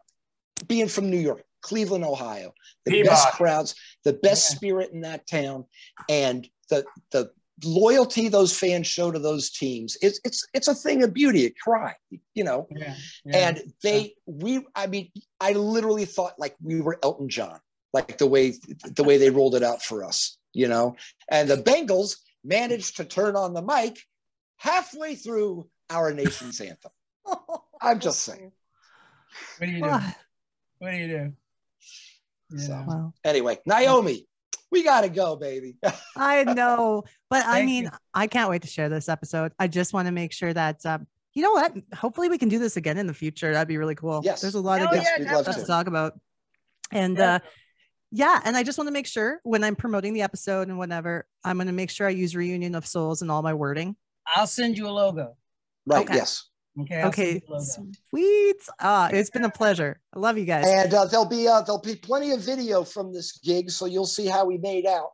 But I'm telling you, look, again, we just show up and do what we do. But the times that we've already rolled this show out, and sometimes under really, really impossible technical hardships, and we've killed. I mean, we just kill. First of all, we go in with the right attitude. We go in with like, okay, we're just going to have fun. That's it. We're going to go in, we're going to have fun and do what we do. And like I said, we don't get to practice with each other. We don't even see each other until we show up. Okay, did you practice your part? Okay. We're like Sam and Dave. Like Sam and Dave in the later years. Yeah, I know, right? Like, wait a minute. You don't even know the song. It's okay. Let's go. We'll make That's not the Dr. Sketch. Anyway. Yeah. Well, I don't know if I hope Jeff's all good, but send he's my all thanks. good. Don't worry about it. Send my thanks to Jeff as well. He's in Florida. They shut the power down there at 9:00. Yeah. It's that daggone DeSantos or whatever his name is, right? Yeah. All right. And then I'll tag you guys and everything when it's all edited and ready to go. And it's Naomi, awesome. thank you so much. Thank you so much. Thank you. This was an awesome time. My right, best to the good people of Edmonton. As you can tell, I had me some good times in Edmonton. Yes. But thank you Glad so to much, hear. Naomi. Thanks for remembering who we are. And Of the whole- course. Yeah, thank I'm you. so glad to be able to share the it really stories. does mean a lot to us, for real. It does, especially because we want to do, you know, we're just doing this again and we're just having fun. We never really quit, you know, we're just we keep moving. And like Charlie was Gotta saying, keep moving. yeah, you know, like Charlie was saying, we'll have some footage for you, you know, when we do Good. this show. We're gonna video some stuff and give you something to play with. So, you know. Grand. That's awesome. All right, girl. Love you. Take care. Love Thanks you. so Guys, much. take care. Thank you. Take care. See you. Bye-bye. Bye.